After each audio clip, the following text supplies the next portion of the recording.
रांदे इवें रोडां ते आ क्या करा जुगियां बड़ाई बैठे हवा गुलदी है जुगियां उड़ वेंदे वत केदे वञा बारिशां च जुगियां उड़ वेंदे गरीब जो हाँ मेरा पुत्र क्या करा कोई कारोबार नहीं आ तो मेरा कुछ करो नहीं मैं क्या करा मैं मजबूर हाँ मेरा कोई को नहीं वनी वारिस बेटा मैं बहु गरीब हाँ मेरे 5 बाल न छोटे छोटे न वड्डे कोनी न जना शुदा बीमार है मजूरी ना कर सकदा है असा सारा दी जड़ा ते मजूरी करेंदे आ कोई शय है को ना खाण वास्ते घर बहाण वास्ते कोनी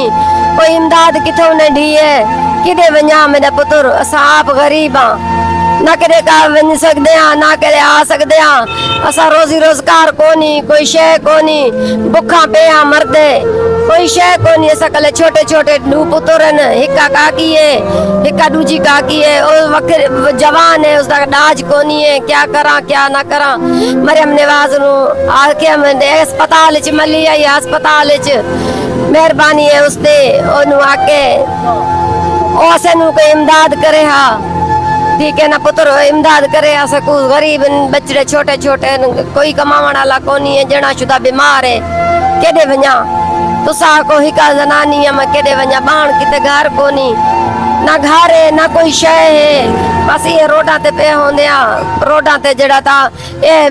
विचेंदे आ गुब्बारे विचेंदे आ वत जड़ा है रांदे इवें रोडा ते आ क्या करा जुगियां बड़ाई बैठे हवा गुलदी है जुगियां उड़ वेंदे वत केदे वञा बारिशां च जुगियां उड़ वेंदे गरीब जो हाँ मेरा पुत्र क्या करा कोई कारोबार कोनी हाँ कोई दरखास्त देना चाहो हुकूमत नु